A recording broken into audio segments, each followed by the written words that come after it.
ഇത് രാത്രി മെഴുതിരി കത്തിച്ച് വെച്ചിട്ടാണ് ഇവരുടെ യോഗങ്ങൾ. ഇരുട്ടത്ത് മാത്രമേ ഇവർ യോഗങ്ങൾ ചെയ്തു. വയനാട് യങ് മുസ്ലിം അസോസിയേഷൻ, അപ്പോൾ വൈമ, ഉടൻ തന്നെ യൂത്ത് ലീഗ് യോഗം ചേർന്നു. 12 മെമ്പർഷിപ്പ് എടുക്കുന്നവർ ലീഗിൽ നിന്ന് പുറത്താവും. അദ്ദേഹത്തോട് വ്യക്തിപരമായ വൈരാഗ്യമുള്ളതുകൊണ്ടല്ല, അദ്ദേഹം പറയുന്ന ആശയം ഈ രാജ്യത്ത് അപകടം ചെയ്യുമെന്ന് ഞങ്ങളൊക്കെ പറഞ്ഞു. സോഷ്യൽ മീഡിയ ഭയങ്കര അപകടകരമായിരുന്നു.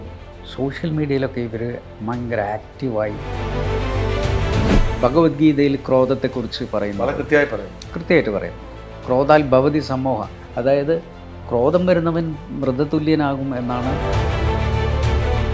എൻ്റെ സമുദായത്തിൻ്റെ ഒരു തലനാരിഴ വിട്ടുകൊടുക്കാൻ പറ്റില്ല, പക്ഷെ മറ്റു സമുദായത്തിൻ്റെ ഒരു മുടിനാരിഴ നമ്മൾ അപഹരിക്കാനും പാടില്ല.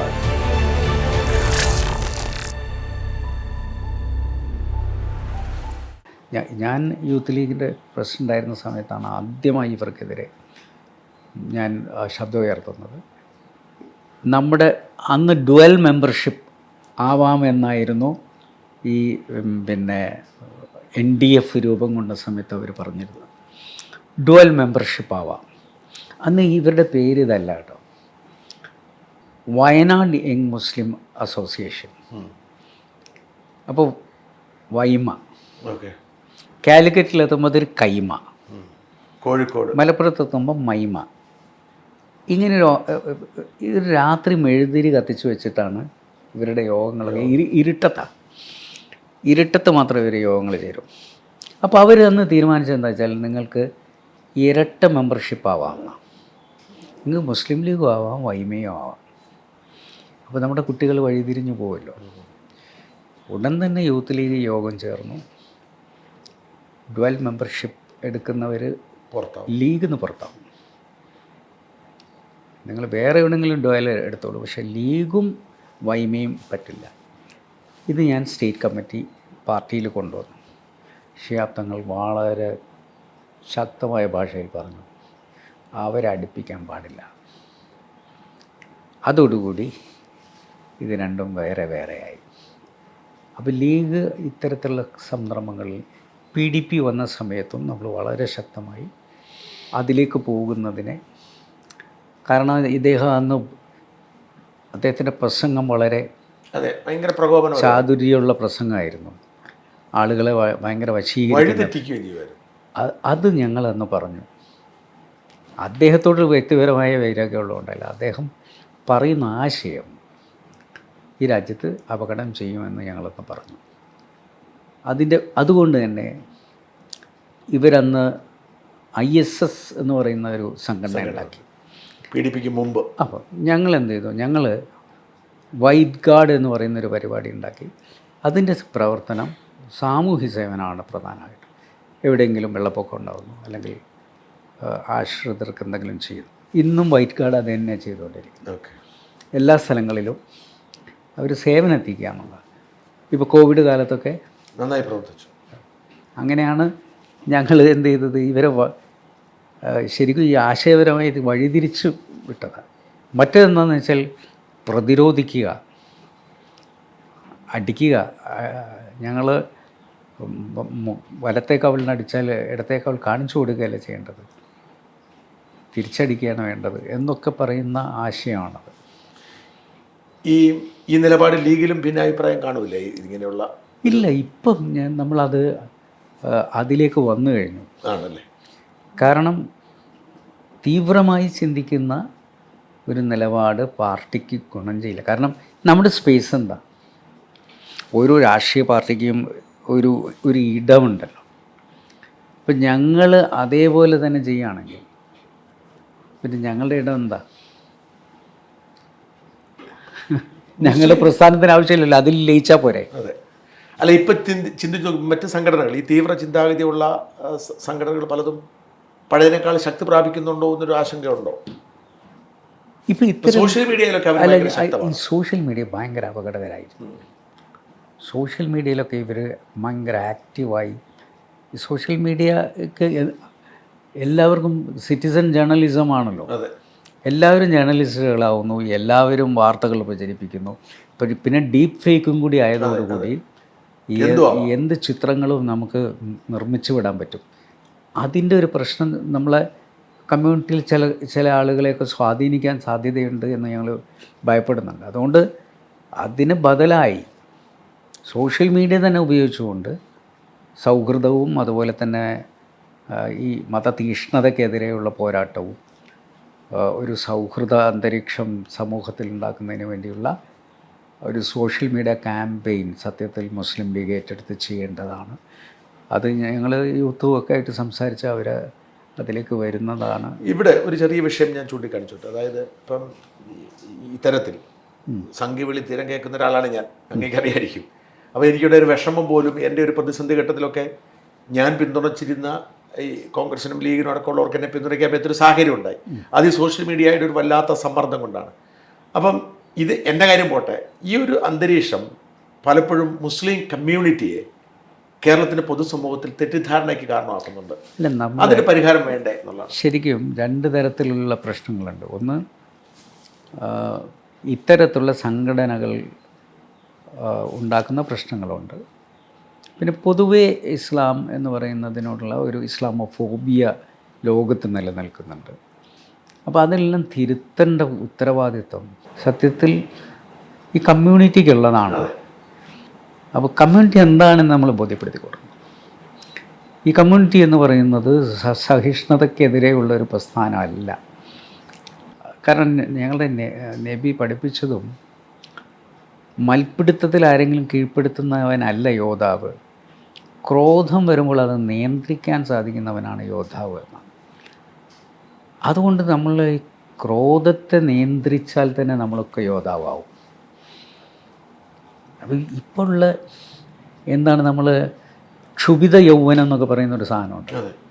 ഈ ക്ഷുഭിത യൗവനം ഒരു കമ്മ്യൂണിറ്റിക്കകത്ത് കടന്നു കയറി കഴിഞ്ഞാൽ, ക്ഷുഭിത യൗവനം ശരിക്കും പിന്നെ ഒരു ക്ലാസ് ഫൈറ്റിനൊക്കെ തയ്യാറായി അല്ല, നമ്മൾ ഒരു നന്മയ്ക്ക് വേണ്ടിയിട്ടുള്ള ക്ഷുഭിത യൗവനം നല്ലതാണല്ലോ. കാരണം അങ്ങനെ ഒരു തിരുത്താൻ വേണ്ടി ക്ഷുഭിത യൗവനം വേണം, അല്ലെങ്കിൽ തിരുത്തലുകൾ നടക്കില്ല.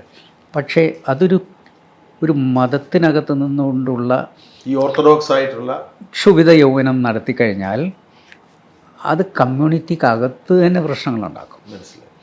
ഇപ്പം രണ്ട് സ്കൂൾ ഓഫ് തോട്ട് ഉണ്ട് നമ്മളുടെ കമ്മ്യൂണിറ്റിക്ക്. അതെ അതെ, തീർച്ചയായും. ഒന്ന്, ഈ പറയുന്ന അതിതീവ്രമായി കാര്യങ്ങൾ ചെയ്യണമെന്നും അടിക്കടി എന്ന് പറയുന്ന രീതിയിലുള്ളതുണ്ട്. അതേസമയം നമ്മളെ അവകാശങ്ങൾ സംരക്ഷിക്കപ്പെടണം. സമരങ്ങളിലൂടെയും അതുപോലെ തന്നെ ആശയവിനിമയത്തിലൂടെയും നേടിയെടുക്കണം. അതിലൊരു തർക്കവും വേണ്ട. നമ്മുടെ അവകാശം, മുസ്ലിം എന്ന നിലയിലോ ക്രിസ്ത്യാനി എന്ന നിലയിലോ ഹിന്ദു എന്ന നിലയിലുള്ള ഒരു പൗരനുടെ എല്ലാ അവകാശങ്ങളും സംരക്ഷിക്കപ്പെടണം. അതെ അതെ അതെ. എന്നാൽ മറ്റൊരാളുടെ അവകാശം പിടിച്ചെടുക്കുകയും അതില്ലാതാക്കുകയും ചെയ്യുന്ന എൻ്റെ പിതാവ് പറഞ്ഞിട്ടുള്ളൊരു കാര്യം, എൻ്റെ സമുദായത്തിൻ്റെ ഒരു തലനാരിഴ വിട്ടുകൊടുക്കാൻ പറ്റില്ല, പക്ഷെ മറ്റു സമുദായത്തിൻ്റെ ഒരു മുടിനാരിഴ വേണ്ട, നമ്മൾ അപഹരിക്കാനും പാടില്ല. അത് കറക്റ്റ്. അതാണ് ഇതുവരെ ചെയ്തതും. അങ്ങനെയുള്ള സോഷ്യൽ ആയിട്ടുള്ള കാര്യങ്ങളിൽ ഒരു രാഷ്ട്രീയ പ്രസ്ഥാനം എന്നുള്ള നിലയ്ക്ക് നമുക്ക് സമരം ചെയ്യേണ്ടി വരും, കമ്മ്യൂണിറ്റികളെ സംരക്ഷിക്കേണ്ടി വരും, എല്ലാം ചെയ്യേണ്ടി വരും. അതാണ് ലീഗ് ചെയ്യുന്നത്. അല്ലാതെ ഇതിനെ ഒരു കമ്മ്യൂണലൈസ് ചെയ്യുന്നത് ഒരിക്കലും ഈ രാജ്യത്ത് ഗുണം ചെയ്യില്ല. ഇപ്പം ഞാൻ വല്ലപ്പോഴും കേൾക്കുന്ന ചില പ്രസംഗങ്ങൾ, ഉദാഹരണത്തിന് മുജാഹിദീൻ ബാലുശ്ശേരിയുടെ, ഇതൊക്കെ പലപ്പോഴും ഒരുപാട് തെറ്റിദ്ധാരണ ഉണ്ടാക്കുന്നു. കഴിഞ്ഞ ദിവസം അദ്ദേഹത്തിൻ്റെ പ്രസംഗം ഏറ്റവും ഒടുവിൽ കേട്ടതാണ്. പ്രവാചകൻ എന്ത് ചെയ്താലും കരുണയാണ്, നല്ല കാര്യം, 1000 പേരെ കൊന്നാലും അത് കരുണയാണെന്നാണ് മുജാഹിദീൻ ബാലുശ്ശേരി പറഞ്ഞത്. അപ്പോൾ ഇത്തരത്തിലുള്ള പ്രസംഗങ്ങളെ നമുക്ക് തടയിടാൻ, അല്ലെങ്കിൽ ഇങ്ങനെയുള്ള ഖുർആൻ വ്യാഖ്യാനങ്ങളെ, പലപ്പോഴും ഈ ഖുർആനെ പലരും വ്യാഖ്യാനിച്ചാണ്.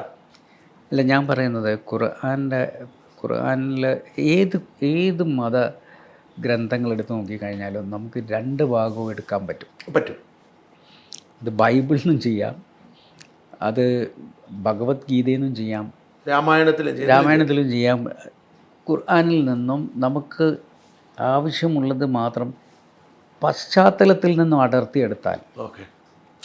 നമുക്ക് ഖുർആനിൽ വന്നാലും ബൈബിളിൽ വന്നാലും അതിന് ആ കാലഘട്ടത്തിൻ്റെ ഒരു പശ്ചാത്തലം പശ്ചാത്തലത്തിൽ പറഞ്ഞിട്ടുള്ളതായിരിക്കും. നമ്മളതിനെ അതിൽ നിന്ന് അടർത്തിയെടുത്താൽ വളരെ വലിയ പ്രത്യാഘാതങ്ങളുണ്ടാവും. ഇതേ ഇസ്ലാം തന്നെ പറയുന്നുണ്ട്, നിങ്ങൾ ഭൂമിയിലുള്ളവരോട് കരുണ കാണിച്ചാൽ ആകാശത്തു നിന്നുള്ള കരുണ നിങ്ങൾക്ക് കിട്ടും, ലഭിക്കും. അപ്പോൾ കരുണ എന്ന് പറയുന്നതും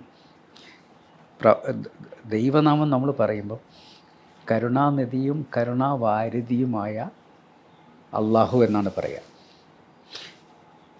ക്രൂരനും സങ്കുചിതനുമായ അള്ളാഹു എന്ന് ഖുർആൻ പറയുന്നില്ല, ആരും പറയുന്നില്ല. ഇത് തന്നെയാണ് ബൈബിളായാലും ഇത് തന്നെ രാമായണമായാലും.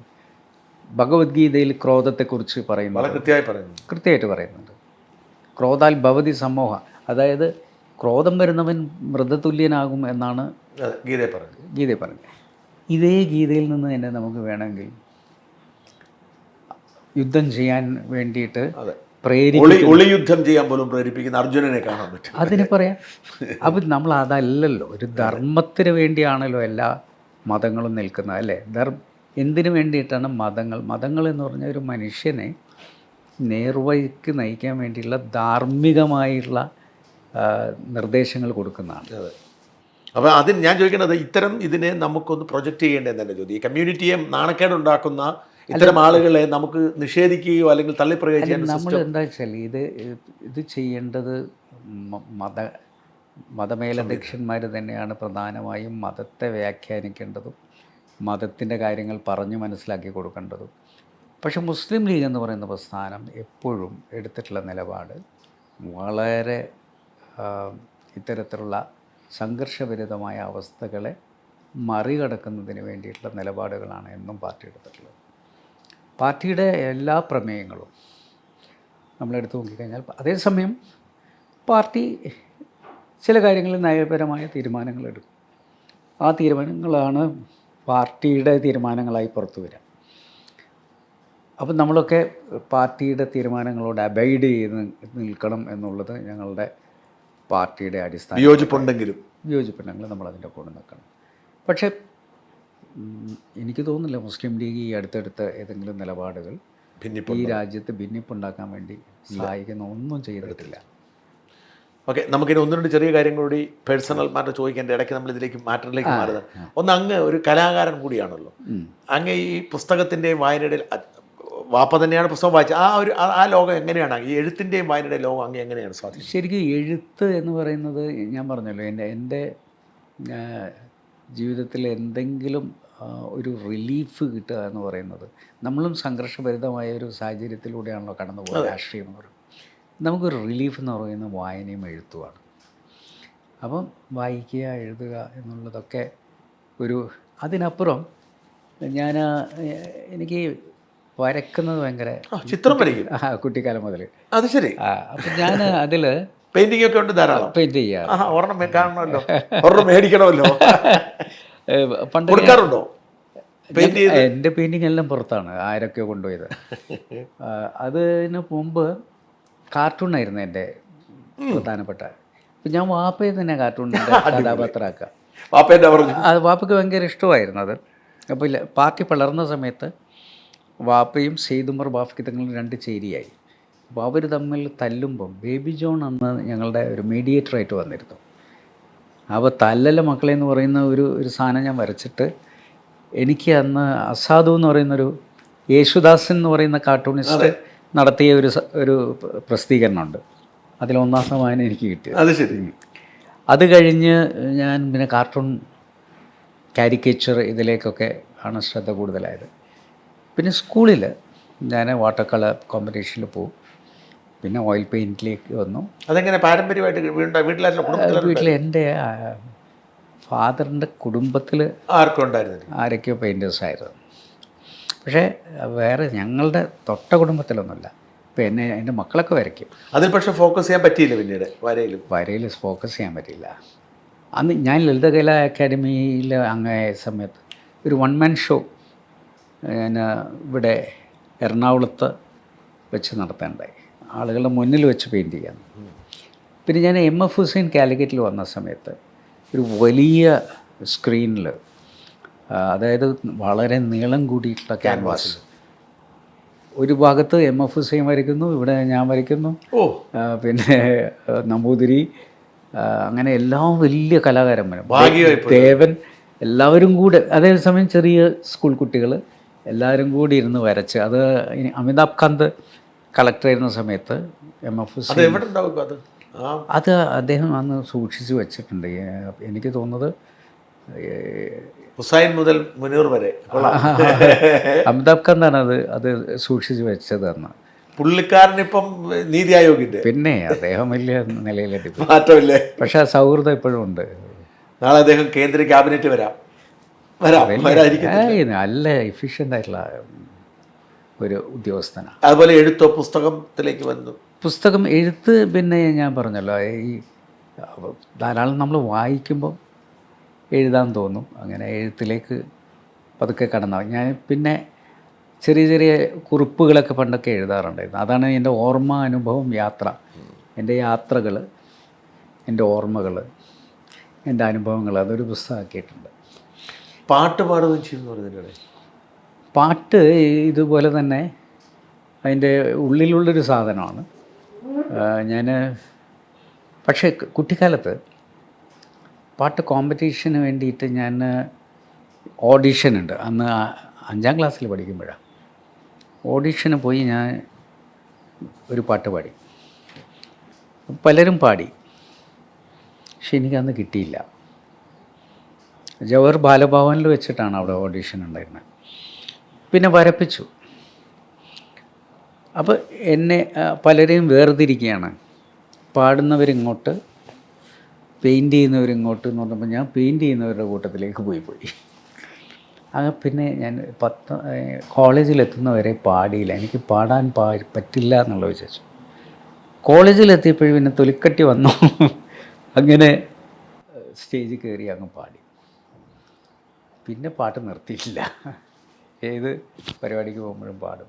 അപ്പം അങ്ങനെ സർവകലാവല്ലഭനാണ്. ഇപ്പോഴാണ് എനിക്ക് പാട്ട് പഠിക്കണം എന്ന് തോന്നുന്നത്. കാരണം 60 കഴിഞ്ഞപ്പോൾ പാട്ട് പഠിക്കണം. അപ്പം ഞാനിവിടെ ഒരു രാജമാഷുണ്ട്, അദ്ദേഹത്തിൻ്റെ അടുത്ത് തിരുവനന്തപുരത്ത് വരുമ്പോഴൊക്കെ പഠിക്കാൻ പോകുന്നുണ്ട്. അപ്പോൾ ഇനിയിപ്പോൾ ഇത് പാടിയിട്ട് ഇനി സിനിമ വല്ലതും പാടാനാണോ പ്ലാൻ? ഒന്നുമില്ല, സിനിമയിൽ തന്നെ പിന്നെ റോബിൻ തിരുമല പാടിപ്പിച്ചു. അദ്ദേഹം പാടിപ്പിച്ചു എന്നെ.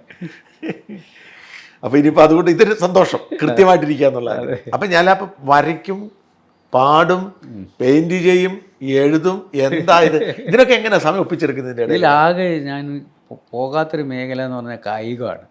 ഇല്ല, അത് ഞാൻ ഇങ്ങനെ നോക്കിയിരിക്കുകയുള്ളൂ. കായിക മന്ത്രി ആയിട്ടില്ലല്ലോ. നമ്മുടെ രാഷ്ട്രീയ രീതി അനുസരിച്ച് കൊണ്ടുവെക്കുന്ന കായിക മന്ത്രി ആയിരിക്കും. കായികം മാത്രം ആയിട്ടില്ല. ഈ അപ്പോൾ ആ മേഖലയിൽ ഈ തിരക്കിൻ്റെ അതിൻ്റെ പിന്നെ ഒരു റിഫ്ലക്ഷനാണ് എൻ്റെ ശരീരം. അതെ, സൂക്ഷിക്കണം, ശ്രദ്ധിക്കണം. അന്നേ കളിച്ചിരുന്നെങ്കിൽ ചിലപ്പോൾ ഇതൊന്നും ഉണ്ടാവില്ലായിരുന്നു. പക്ഷെ ഡോക്ടറാണെന്ന് ഓർക്കണം. അതുകൊണ്ട് ഡോക്ടർമാരാണ് ഏറ്റവും ശ്രദ്ധിക്കാത്ത ആളുകൾ. അതെയോ? കാരണം ഡോക്ടർമാർക്ക് ഈ കോംപ്ലിക്കേഷൻ വന്നാൽ ഈ മരുന്ന് കഴിച്ച് അടുത്ത കോംപ്ലിക്കേഷനിലേക്ക് പോവാം എന്ന് പറയുന്ന ഒരു ചിന്ത മനസ്സിലുണ്ടാകും. ഈ കോംപ്ലിക്കേഷൻ നമ്മൾ മറികടക്കും അടുത്ത കോംപ്ലിക്കേഷൻ വരുമ്പോഴേക്കും എന്ന് പറയുന്ന ഒരു ഈസിനെസ് ഉണ്ടല്ലോ, അതായിരിക്കും ഡോക്ടർമാർ, ചില ഡോക്ടർമാർക്കൊക്കെ. പക്ഷേ കൃത്യമായി ഡോക്ടറായി നിൽക്കുന്ന ആളുകളുണ്ട്. ഈ ഇത്രയേറെ തിരക്കുകൾക്കിടയിൽ മണ്ഡലം ശ്രദ്ധിക്കാൻ പറ്റുമോ? മണ്ഡലം ഞാൻ എപ്പോഴും കേറ്റർ ചെയ്യുന്ന ഒരു സാധനമാണ് മണ്ഡലം. അത് ഞാൻ സൗത്ത് മണ്ഡലത്തിലായാലും മലപ്പുറത്ത് മത്സരിച്ചപ്പോഴും ഇപ്പോൾ കൊടുവള്ളിയിലാണെങ്കിലും മണ്ഡലം എന്ന് പറയുന്നത് അത് നമ്മളുടെ ഒരു കമ്മിറ്റ്മെൻ്റാണല്ലോ. നമ്മളവർ തിരഞ്ഞെടുക്കുന്നു. ആ തിരഞ്ഞെടുത്തതിനെ തിരിച്ച് നമ്മൾ 5 വർഷം എന്തെങ്കിലും കൊടുക്കാം. ശരിക്കും ഞാൻ പറയുന്നത് അങ്ങനെ കൊടുക്കാൻ പറ്റാത്തവരെ ഒരു 2 വർഷം കഴിയുമ്പോൾ നിർത്തണം, വിഡ്രോ ചെയ്യാൻ പറ്റുന്ന ഒരു സിസ്റ്റം ഉണ്ടാവണം. ജനങ്ങൾക്ക് തീരുമാനം പുറത്താക്കാൻ പറ്റണം. എന്തോ ഒരു നിയമം ഇതൊക്കെ കൊണ്ടുവരുന്നതാണ് ഇടയ്ക്ക്. അതെ ഒന്നും ആയില്ല. ഈ മണ്ഡലത്തിലെ ആഴ്ചയിൽ 2-3 ദിവസം ഉണ്ടാവുമോ? ഞാനിപ്പോൾ ഈ രോഗം എനിക്കൊരു ചെറിയ പിന്നെ അസുഖം വന്നപ്പോൾ കുറച്ച് കാലം എനിക്ക് പോകാൻ പറ്റില്ല. പക്ഷെ അല്ലാത്ത ദിവസം ഞാൻ 2-3 ദിവസം ഉണ്ടാവും. ചില ദിവസം ചില ആഴ്ചകളിൽ മിക്കവാറും ഉണ്ടാവും. അവിടെ ഒരു ഓഫീസും വർക്ക് ചെയ്യുന്നുണ്ട്. അപ്പോൾ ആ നാട്ടുകാർക്ക് പ്രശ്നങ്ങളില്ല. ഒരു ജനപ്രതിനിധി എന്നുള്ള ഒരു അത് ഞാൻ പ്രതിപക്ഷത്തിരിക്കുകയാണോ എന്നുള്ളതൊന്നും അവിടെ ഒരു പ്രശ്നമല്ല. കാരണം അവർക്ക് പിന്നെ വികസനം എത്തിക്കുക എന്നുള്ളത്. അതേസമയം ഈ ഗവൺമെൻറ് വളരെ ഒരു എന്താണ് സങ്കുചിതമായി മാത്രമാണ് കാര്യങ്ങൾ ചെയ്യുന്നത്. പക്ഷപാതപരമായി ചില സമയത്തെങ്കിലും അവർ പ്രവർത്തിക്കുന്നുണ്ട്. മന്ത്രിയായിരുന്ന അനുഭവം ഉണ്ടല്ലോ, 2 വട്ടം മന്ത്രിയായി. അതെ. ഈ മന്ത്രിയായിരുന്ന സമയത്ത് എനിക്ക് തോന്നുന്നു എക്സ്പ്രസ് ഹൈവേ അങ്ങാണ് ആദ്യം നിർദ്ദേശിക്കുന്നത്. ഇപ്പോഴും ഞാൻ ഓർക്കുന്നു റോഡിന്. അപ്പോൾ ഇതിപ്പോൾ ചിന്തിക്കുമ്പോൾ എന്ത് തോന്നുന്നു കേൾക്കാൻ ആ ഒരു ഐഡിയ? ഞാൻ ആലോചിക്കുന്നത് ആ എക്സ്പ്രസ് ഹൈവേ എന്ന് പറയുന്നതിൻ്റെ മിനിയേച്ചറുകളാണ് ഇപ്പോൾ നമ്മൾ ഈ കേരളത്തിൽ കണ്ടുകൊണ്ടിരിക്കുന്നത്. ദേശീയപാതയൊക്കെ സത്യത്തിൽ അതെല്ലാം ബാരിയേഴ്സ് വെച്ചുകൊണ്ട് തന്നെയാണ് ആ റോഡുകൾ ഉണ്ടാകുന്നത്. നമുക്ക് ക്രോസ് ചെയ്യണമെങ്കിൽ പല ഇതായിരുന്നു എൻ്റെ പേരിലുള്ള ആരോപണം. പശുവിനെ നിങ്ങളെങ്ങനെ ഈ പറമ്പിൽ നിന്ന് ആ പറമ്പിലേക്ക് കൊടുക്കാൻ പറ്റും? പക്ഷേ ഞാനിത് അന്നുണ്ടാക്കിയതിൽ താഴെ മുഴുവൻ കാറ്റിൽ പാസുകളുണ്ടായിരുന്നു. അപ്പോൾ കാറ്റിൽ പാസ് എന്ന് പറയുന്നതിൻ്റെ അർത്ഥം അവർക്ക് മനസ്സിലായില്ല എന്നുള്ളതാണ്. എല്ലാ 500 മീറ്ററിലും കാറ്റിൽ പാസ് ഉണ്ടായിരുന്നു. മാത്രമല്ല അതിൻ്റെ കൂടെ ഈ വലിയ ട്രക്കുകൾ പോകാൻ വേറെ പാതയായിരുന്നു. സ്കൂട്ടറുകളെ ബൈക്കുകളെയും നമ്മൾ അതിൽ നിന്ന് വേർതിരിച്ചിരുന്നു. ഏറ്റവും കൂടുതൽ ആക്സിഡൻറ്റ്സ് ഉണ്ടാകുന്നത് ഇരുചക്ര വാഹനങ്ങളാണ്. അപ്പോൾ അതിനെ നമ്മൾ വേർതിരിച്ചാൽ തന്നെ പിന്നെ ഇപ്പോൾ ഹെഡ് ഓൺ കൊളിഷൻ ഉണ്ടാകുന്നു. ഇത് 2 പാതകളിലൂടെ അങ്ങോട്ടും ഇങ്ങോട്ടും പോകുമ്പോഴും ആക്സിഡൻറ്റ്സ് എനിക്ക് തോന്നുന്നു ഈ WHO തന്നെ പറഞ്ഞിട്ടുണ്ട്, ഡെവലപ്പിംഗ് കൺട്രീസിൽ ഈ സ്കൂട്ടേഴ്സിനെയും ട്രക്കുകളെയും വേർതിരിക്കണം. അതൊക്കെ ഞാൻ അന്ന് പിന്നെ ഇവരുടെ മുന്നിൽ ആക്സിഡൻറ്റ് കണക്കുകളും അതെത്ര കുറയുമെന്നൊക്കെ പറഞ്ഞത്. പക്ഷേ എനിക്ക് തോന്നുന്നു അത് അന്ന് ആ കാലത്ത് ഞാൻ 20 വർഷം മുമ്പാണ് എക്സ്പ്രസ് വേയെക്കുറിച്ച് പറയുന്നത്. ഇപ്പം ജനങ്ങൾക്കത് ബോധ്യമായതുകൊണ്ട് ആണ് സുഖമായി നടപ്പിലാക്കാവുന്നത്. നാഷണൽ ഹൈവേ ഒക്കെ നടപ്പിലാക്കാൻ നടക്കുന്നത്. അതെ, അന്ന് ആ ഒരു ഐഡിയ കൊണ്ടുവന്നത്. ഇത്തരത്തിൽ അങ്ങ് കൊണ്ടുവന്ന് കുറേ അന്ന് അങ്ങയുടെ ഒരു അങ്ങേക്ക് ഇപ്പം തിരിഞ്ഞു നോക്കുമ്പോൾ കേരളത്തിന് വേണ്ടി കോൺട്രിബ്യൂട്ട് ചെയ്തു എന്നല്ല അങ്ങേക്ക് തോന്നുന്ന കാര്യങ്ങൾ അതൊക്കെ? ഒന്ന്, അന്നാണ് ഞങ്ങൾ വേൾഡ് ബാങ്കിൻ്റെ ഭാഗമായിട്ട് ഈ ടെക്നോളജി കൊണ്ടുവരുന്നത്. ഇപ്പോൾ ഉള്ള റോഡുകൾ കണ്ടല്ലോ, BMBC എന്നൊക്കെ പറയുന്ന ഞങ്ങളുടെ നാട്ടിൽ മറ്റേ എന്താണ് റബ്ബറൈസ്ഡ് റോഡ്സ്. റബ്ബറൈസ് എന്ന് പറഞ്ഞാൽ ഞങ്ങളന്ന് റബ്ബർ ചേരുവയുള്ള പിന്നെ ഒരു ലെയർ കൂടി ഇടുകയായിരുന്നു. അപ്പോൾ അന്നാണ് മെഷീനറീസ് നമ്മൾ ഇറക്കുമതി ചെയ്യുന്നത് വേൾഡ് ബാങ്കിൻ്റെ ഭാഗമായി. അതുവരെ തെർമോമീറ്റർ എടുത്തിട്ട് നമ്മളിതിൽ മുക്കി നോക്കി ചൂടാറിയോ നോക്കിയിട്ടാണ് അന്ന് ടാറ്. പിന്നെ ഓർമ്മയുണ്ടാവും ഒരു ടിന്ന് പോലത്തെ സാധനത്തിനകത്ത് ഇങ്ങനെ അതിൽ നിന്നും ഇതിനെ മെക്കനൈസ് ചെയ്തത് എൻ്റെ കാലഘട്ടത്തിൽ. പിന്നെ KRFB എന്ന് പറയുന്ന കേരള റോഡ് ഫണ്ട് ബോർഡ്, ആ ബില്ല് പൈലറ്റ് ചെയ്തത് ഞാനാണ്. അവരാണ് ഇപ്പം കിഫ്ബിയുടെ എല്ലാം പദ്ധതികൾ ഏറ്റെടുക്കുന്ന ഏജൻസിയായിട്ട് പ്രവർത്തിക്കുന്നത്. അങ്ങനെ കുറേ പിന്നെ പുതിയ നൂതനമായിട്ടുള്ള ടെക്നോളജി കേരളത്തിൽ പരിചയപ്പെടുത്തിയത് ആ കാലഘട്ടത്തിലാണ്. അത് വലിയ എതിർപ്പായിരുന്നല്ലേ പലതിനും? അതൊക്കെ എല്ലാ കാര്യത്തിലും എതിർപ്പുണ്ടല്ലോ. എക്സ്പ്രസ് വേക്ക് വേണ്ടിയിട്ട് അളവെടുക്കാൻ പോയ ആളുകളെ അവർ ബന്ദികളാക്കിയിരുന്നു. അന്ന് ജമാഅത്തെ ഇസ്ലാമി ഉണ്ടായിരുന്നു അതിൻ്റെ കൂടെ. അതേപോലെ തന്നെ അന്ന് വീരേന്ദ്രകുമാർ ഉണ്ടായിരുന്നു, എല്ലാവരും ഉണ്ടായിരുന്നു. അപ്പം എന്തുകൊണ്ട് ഇതിനെ എതിർക്കുന്നതെന്ന് എനിക്ക് മനസ്സിലായില്ല. അല്ല, കമ്പ്യൂട്ടറിനെ എതിർത്തവരാ ഇതിനകത്ത് കമ്മ്യൂണിസ്റ്റുകാരുടെ അവർ 20-25. പക്ഷെ അവർ വരുമ്പോൾ ഇതെല്ലാം ചെയ്യാമെന്ന് പറയുന്നു. ഇപ്പോൾ അതാണ് ഞാൻ പറയുന്നത് ഇവർക്ക് 20 വർഷം കഴിഞ്ഞ്, എന്നെക്കാൾ 20 വർഷം ഏതായാലും അവർ പിന്നിലാണല്ലോ. അതെ, ഈ ചെറിയ എന്നെക്കാൾ. എന്നിട്ട് അതിൻ്റെ പേരിൽ 20 വർഷം അവർ അവകാശവാദം നടത്തുന്നു. ഇവരിപ്പോൾ ഈ ആകപ്പാടെ ദേശീയപാതയുടെ പേരിലാണ് ഇവർ അവകാശവാദം നടത്തുന്നത്. ഓടിപ്പോയി അവർ ഉദ്ഘാടനം ചെയ്യാൻ പോകുന്നത്. ദേശീയപാതയിൽ ഇവർക്ക് എന്താ പങ്ക്? പക്ഷെ അവരവരുടെ നന്നാ പറയുന്നത്. അതിൽ വലിയ പിന്നെ സെൻട്രൽ ഗവൺമെൻറ്റിൻ്റെ ലാൻഡ് അക്വസിഷനിൽ പോലും സിംഹഭാഗവും പിന്നെ 75% കേന്ദ്രമാണ്. 25% എന്നാണ്. അപ്പോൾ ഉദ്ഘാടനം ചെയ്യുന്നുണ്ട് ഇവര്. പണി പൂർത്തിയാകുമ്പോൾ ഓടിപ്പോയിട്ട് നാട മുറിച്ചിട്ട് ഞങ്ങളാ ചെയ്തെന്ന് പറയുന്നുണ്ട്. അതുകൊണ്ട് കാര്യമില്ല. അതുപോലെ മന്ത്രിയായിരുന്നപ്പോൾ മറ്റു ചിലതോ സാമൂഹ്യ വകുപ്പ് ആയിരുന്നില്ലേ കുറച്ചു കാലം? അന്ന് എന്തെങ്കിലും ഒരു ഇടപെടൽ? സാമൂഹ്യ നീതി വകുപ്പ് ആണ് എനിക്ക് ഏറ്റവും പ്രിയപ്പെട്ടതായിട്ട് ഇപ്പോഴും എൻ്റെ മനസ്സിലുള്ള ഒരു വകുപ്പ്. എനിക്ക് തോന്നുന്നത് അന്ന് സാമൂഹ്യ വകുപ്പിനെ നമ്മൾ ഉയരങ്ങളിലേക്ക് കൊണ്ടുപോയ ഒരു കാലം അത് തന്നെയായിരുന്നു. ഇപ്പോൾ കോക്ലിയർ ഇംപ്ലാന്റേഷൻ മാത്രം മതി. കോക്ലിയർ ഇംപ്ലാന്റേഷൻ എന്ന് പറയുന്ന പദ്ധതി സാമൂഹ്യ നീതി വകുപ്പ് നടപ്പിലാക്കിയിട്ട് മുഖ്യമന്ത്രിയാണ് അതിന് നമ്മുടെ എല്ലാ പിന്തുണയും തന്നത്. യേശുദാസാണ് നമുക്ക് അതിനുള്ളൊരു ആശയം കൊണ്ടുവന്ന് തന്നത്. ഞങ്ങൾ 650 കുട്ടികൾക്ക് ചെവി കേൾക്കാൻ സൗകര്യം ചെയ്തു. അപ്പോൾ നമ്മൾ അമ്മ എന്ന് ഈ ജനിച്ച ഉടൻ വിളിക്കാത്ത കുട്ടികൾ ഒരു 3-4 വയസ്സായിട്ട് പെട്ടെന്ന് അമ്മ എന്ന് വിളിക്കുമ്പോൾ ആ അമ്മയുടെ മനസ്സിൻ്റെ അകത്തുണ്ടാകുന്ന ഒരു വികാരം എന്താണ് എന്നുള്ളത് നമുക്ക് വിശദീകരിക്കാൻ പറ്റുന്നതല്ല. അങ്ങനെ 650 കുട്ടികളുടെ രക്ഷിതാക്കൾക്ക് അങ്ങനെയുള്ളൊരു വികാരം ഉണ്ടാക്കാൻ പറ്റിയെന്ന് പറയുന്നത് എനിക്ക് സാമൂഹ്യനീതി വകുപ്പിൽ ചെയ്ത ഏറ്റവും വലിയ കാര്യം. പിന്നെ ആ സമയത്ത് ഞങ്ങൾ ഇത് ഡയബറ്റിക് കുട്ടികൾക്ക് വേണ്ടിയുള്ള പദ്ധതി ആരംഭിക്കുന്നത് ആ സമയത്താണ്. ഇപ്പോഴേ അവർ നടപ്പിലാക്കിക്കൊണ്ടിരിക്കുന്നത്. ആ സമയത്ത് കൊടുത്തിരുന്ന സാമൂഹ്യക്ഷേമ പെൻഷനുകൾ പലതും ഇപ്പം നിർത്തലാക്കുകയാണ് ചെയ്തത്. പക്ഷെ അവർ പറഞ്ഞ് നിങ്ങളൊന്നും കൊടുക്കത്തില്ലായിരുന്നു, എല്ലാം കുടിശ്ശികയായിരുന്നു പറയുന്നത്. സത്യത്തിൽ ഞാൻ ചോദിച്ചൊരു ചോദ്യമുണ്ട് നിയമസഭയിൽ, എത്ര മാസത്തെ കുടിശ്ശിക ഉണ്ടായിരുന്നു? KT ജലീലാണ് മറുപടി തന്നത്. ഇവർ 18 മാസം എന്നാണ് പറയുന്നത്. പക്ഷേ 2 മാസത്തെ കുടിശ്ശിക ഉണ്ടായിരുന്നു. അപ്പം വെറുതെ അങ്ങ് പറയുന്നതാണ്. അതിൻ്റെ കാരണവും അതിൽ പറയുന്നുണ്ട്. ഡയറക്റ്റ് ബെനിഫിഷ്യറി എന്ന് പറയുന്ന ഒരു സിസ്റ്റത്തിലേക്ക് മാറുന്ന ഞങ്ങളുടെ സമയത്താണ്. മനസ്സിലായല്ലേ? എല്ലാവർക്കും നേരിട്ട് കിട്ടും എന്ന്. അപ്പോൾ പോസ്റ്റൽ ഡിപ്പാർട്ട്മെൻറ്റ് ഞങ്ങളുടെ അടുത്ത് വന്ന് പറഞ്ഞു ഞങ്ങളത് ചെയ്യാം. അപ്പോൾ ഒരു നാഷണൽ ഗവൺമെൻറ്റിൻ്റെ ഭാഗമായതുകൊണ്ട് ഞങ്ങൾ അവരെ ഏൽപ്പിച്ചു. പക്ഷെ അവർക്ക് ആ മെക്കാനിസം ഈ ചെയ്തു വരാൻ 2 മാസം എടുത്തു. പക്ഷേ ഈ ഫണ്ട് മുഴുവൻ ബാങ്കിൽ ആ സമയത്ത് കിടക്കുകയാണ്. ഇവർ വന്ന് എന്ത് ചെയ്തു, ഇത് നേരെ എടുത്ത് ഇവരുടെ പാർട്ടിക്കാരെ കൊണ്ട് അവർക്ക് ഒരു കമ്മീഷനും കൊടുത്തിട്ട് കൊടുപ്പിച്ചു. എന്നിട്ട് ഞങ്ങൾ ഡയറക്റ്റ് ബെനിഫിഷ്യറി ആ സിസ്റ്റം ഉണ്ടാക്കിയത് നമ്മളാണ്. അത് ഈ KT ജലീലിൻ്റെ മറുപടിയിൽ കൃത്യമായി പറയുന്നുണ്ട്.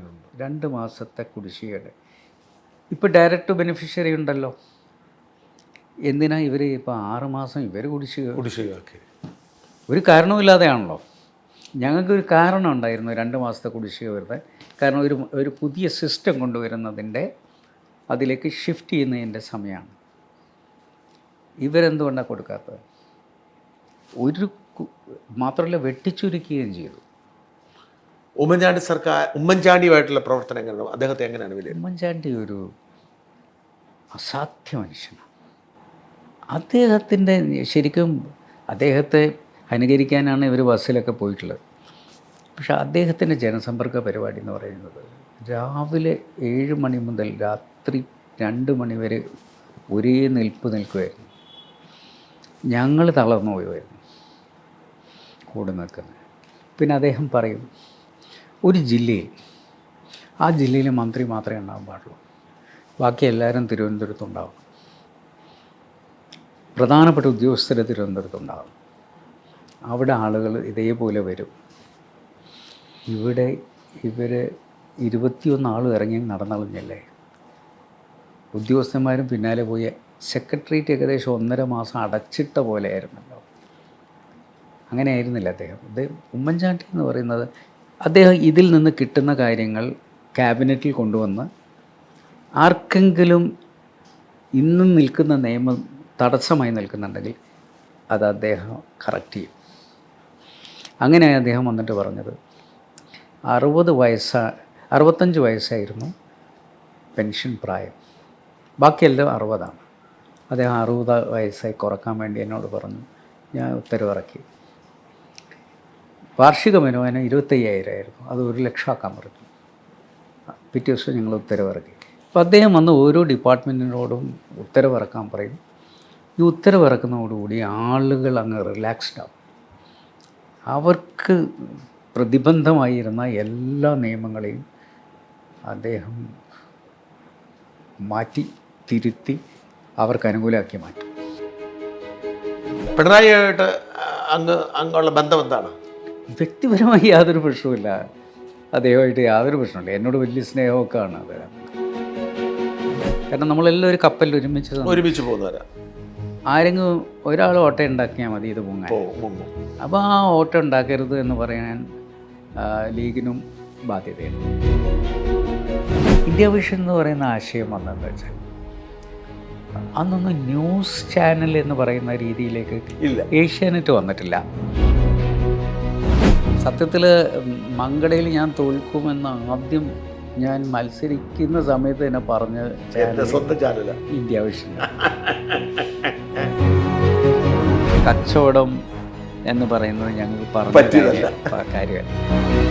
അത് പക്ഷേ ലീഗുകാർ വലിയ കച്ചവടക്കാരാണെന്നാണ് പൊതുസമൂഹത്തിന് വിലയിരുത്തല്. അപ്പോൾ അങ്ങേക്കപ്പം കച്ചവടം കുടുംബത്തിൻ്റെ പ്രശ്നമാണ്.